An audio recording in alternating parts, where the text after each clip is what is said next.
Kalaban po ni Grandmaster Wasiso sa game number 2 po ng Blitz event dito po sa Grandchester St. Louis Rapid and Blitz. Ang champion nung nakaraang Grandchester lang na si Fabiano Caruana. Grabe yung pagka-champion ni Fabi doon, overwhelming. Ano ang mangyayari ngayon? Tingnan po natin. Puti si Wesley, itim si Fabi, E4, E5, Knight F3, Knight C6, Bishop C4, Bishop C5. Yan po yung Italian game, popular na popular. Ayan, so pagkatira po ng C3, nag-Knight F6, D3 lang. D6, lahat po yan, mainline po ng Italian game, Yuko Pianissimo variation. So ang ginawa po dyan, nag-castling. Nag-H6 lang. Nag-Rook E1, nag-castling, and then H3 lang. Lahat po yan, linyang-linya. Lagi po nangyayari, ganyan, common na common yan eh. So dito po, tumira po ng Bishop B6, ito pong si Fabi, na kung saan hindi yung mainline, ang mainline kasi A5 eh. So matras agad, Bishop B6 na sinagot po ng knight dito ni Wesley, common na yan, iikot po yan madalas dito. So pagkatira po ng knight D2, nag-knight E7, tumira po ng A4, agresibo sa kabilang side, kukulungan yung bishop, kaya po nag-C6, tumira po ng D4 si Wesley, na sinagot po ng knight G6 lang. After knight G6, tumira po si Wesley ng bishop D3. Oh, ang bishop D3 po pala ay parang novelty na, kasi ang pinaka nangyari po before ay bishop F1. Anyway, pagka bishop D3, sinagot po ng rook E8 at Wesley So tumira ng bishop C2. Ayun. So pagka bishop C2, parang na-transpose sa laro na before na magkaiba nga lang. Ang laro kasi before, from here, pumunta dito.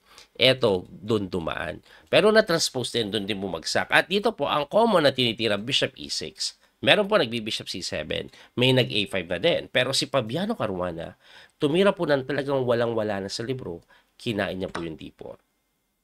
Pagka-takes niya po sa D4, binawi po yun ng pawn. And then, Bishop A5, pinin niya lang yung kabayo sa tore. Kaya, umangat yung tore para hindi nakapin. Sinagot naman po ng Bishop B4 lang. Para saan yung Bishop B4? Tingin ko, pwede magganito later on. O siguro pag nagano lilipat dito. I'm not sure, pero Bishop B4 po ang pinawala na sinagot ni Wesley ng knight lang po sa F1. Very typical maneuvering idea ng kabayo, pupunta po yan dito. At according sa engine evaluation, slightly better daw po ang puti dito dahil sa kanyang malakas na center pawn. So, ang ginawa po dito ni Fabi, nag-C5 na sinagot ni Wesley ng knight G3, mali pa daw. Ang tamang tira daw dito, i-D5 mo. Medyo weird nga lang kasi bakit isasara ng ganon? Kasi pagka D5 pala, later on, may mga idea na B3, pupunta dito, lalakas daw po yun doon, and then later on, ikot-ikot ka na, tapos pwede mo daw itulak, magiging pass po yung D. According sa engine. Pero ang sinagot kasi ni Wesley is knight G3. Tamang develop lang na kinapture ni Fabi yung D4, binawi po yun ng kabayo, and then nag-bishop C5. After bishop C5, since nakapin po yung kabayo, iniwas niya yung tore. Pagkaiwas niya po ng tore, tumira po ng bishop D7 to develop, and then nag-bishop E3, develop din si Wesley. Nag-rook C8, tamang inactivate lang din po yung tore na sinagot ni Wesley na medyo surprising ng konti, bishop B3. Bakit surprising? Libre po yung pawn, pero bakit hindi tinakes? Kasi pag tinakes mo yan, ganyan, may bishop takes F7. Pag kinapture mo, may check, bagsak din yung tore. Kaya hindi tinakes. Ang ginawa, nag-B6 kunat. Pero pagka B6, nag-rook lang po sa C1 si Wesley, activating the rook. Sinagot ng knight H4, nag-knight B5 si Wesley. Ayan, ganda po ng pressure na binibigay sa dalawang pawn. Kaya napilitan po yan kainin ng bishop, binawi ng pawn, and then nag-queen sa E7. After queen E7, kinapture ni Wesley yung bishop. Hindi daw ganun kaganda. Ang maganda daw, rook dito, saka mo kainin later on, tapos pressure mo lang daw. Pero kinapture ni Wesley, which is hindi maganda kasi may D-takes. Na-heal yung pawn structure na wala yung isolated pawn sa D6. Nag-connect yung pawn. Anyway, hindi naman siya losing dito. Slightly better pa rin. Ang ginawa po is nag-rook E3. Kailangan depensahan ito. So, ang mga plano pong nakikita ko, something like bishop C4, queen dito. Tapos pwede pa rin pressure rin ito later on. So, ganun po yung mga pwedeng play ni Wesley. Ang ginawa po dito ni Fabi, nag-queen E5. Hitting the pawn on B2, na dinepensahan ng queen C2. Tumira po ng rook D8, activating the rook, na sinagot lang ng rook E1. Bakit? Todo depensa dito. Baka iniintabayanan niya na ito. Hindi po ako sigurado pero agresibo po ang tinira dito ni Grandmaster Fabiano Caruana. Nag-G5 na hindi maganda. Ang maganda daw po is King F8 for some reason. King F8 pero makikita niyo kung bakit. Ang tinira kasi G5, tiniraan po ng Queen C4 na hindi pa daw ganun kaganda. Balik ko lang. Ang maganda daw natira Bishop D5 agad eh. Bishop D5. So, pagka takes kasi, pawn takes, ayun, masasapul yun. Bishop D5 daw ang pinapatira. Pero ang sinagot kasi ni Wesley, instead of that, Queen C4 na mali. Kasi, simplihan ka lang daw, Rook D7. So, medyo passive daw yung dating, makakaganon pa o makakabatir na mali pa yung araw. Kaso, ang tinira po niya nag-Queen E6 na completely bad dahil may tira pong Queen A4 or even E5. Pero Queen A4 ang tinira. Ano meron dyan? Inaatakan yung Reyna. May threat dito. Kaya napaatras po yan ng Queen E7 na sinagot ni Wesley ng E5.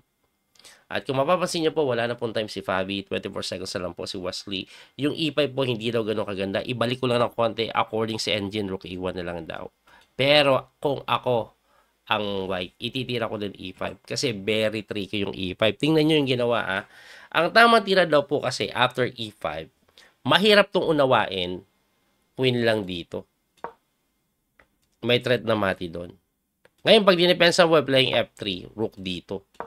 Yan ang kailangan makita ni Fabi under 8 seconds So, hindi niya nakita yan. Mahirap makita yon. Ang ginawa niya kasi is typical na tira which is knight D5. Kaso mali pala yan. Kasi parang okay lang, knight D5, naharangan ko na yung bishop, may threat pa ako sa tore. Mali pala yan. Kasi merong brilliant move si Wesley dito na talagang naispatan niya Ito po, pinakain yung tore, E6 lang.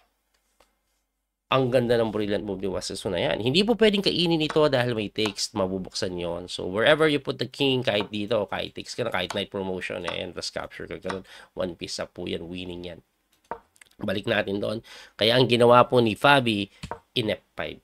Pagka F5, may napakagandang rook D3. How to defend the knight? Yan yung tanong. Ang tinira po niya, knight F4 na naparesign si Fabi after rook D7. Kasi po, atakado po yung Reyna. And if the queen moves away, laging may push, may check po sa king. Pag kinapture naman po yan, pawn takes, check pa rin po. Similar idea, may dali pa sa Reyna. Ganun po mangyayari. At kahit po may knight doon sa may F6, pakita ko nga ulit to, wala din pong solusyon yan dahil may ganun. Laging check. At yung sinasabi ko kanina, babalikan ko lang, bakit King F8 ang pinapatira ng engine? Para walang ganyan. Yan lang yun.